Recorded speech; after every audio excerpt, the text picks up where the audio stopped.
Paul and Muhammad both taught their followers about Jesus, but only one of them met Jesus and was sent by Jesus. The other? Not so much.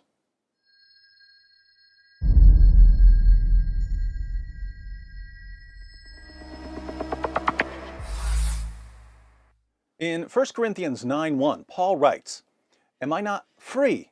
Am I not an apostle? Have I not seen Jesus our Lord?"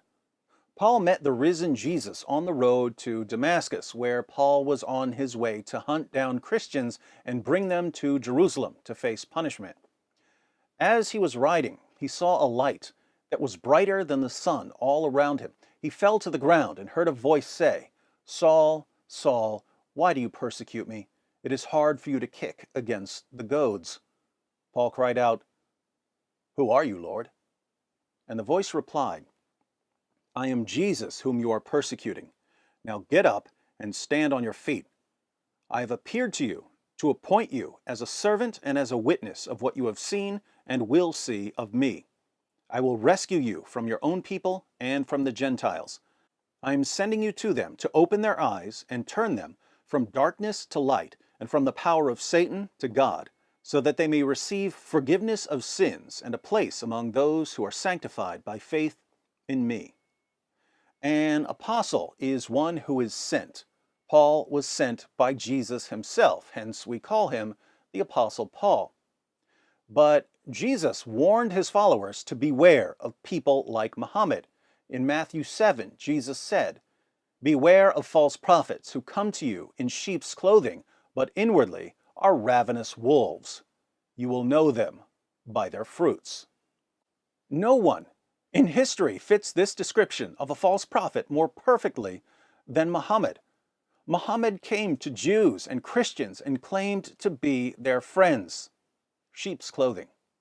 But when he became powerful enough, he called for their violent subjugation, ravenous wolf.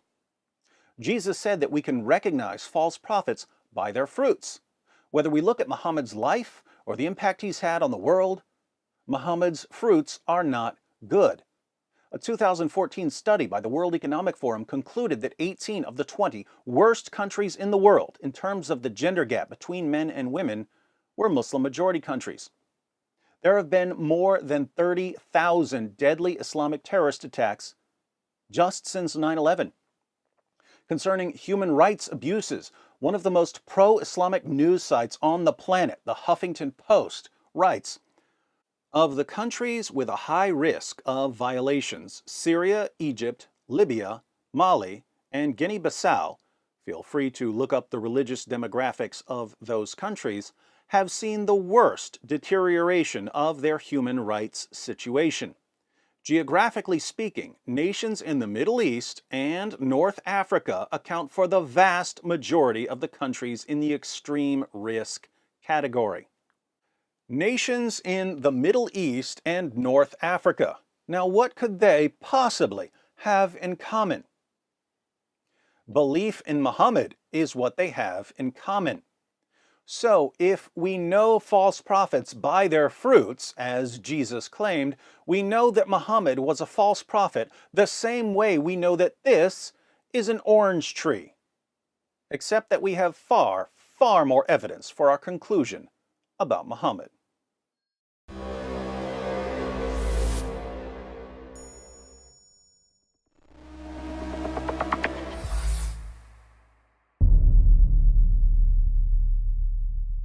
Hi everyone, thanks for watching. In case you stumbled upon this video while browsing or searching, I wanted to let you know that it's part of a series comparing Paul and Muhammad. So if you'd like to see the full series, be sure to click on the playlist. If you're already in the playlist, you're about to see an interesting difference between Paul and Muhammad, namely that Paul tested his revelations while Muhammad didn't.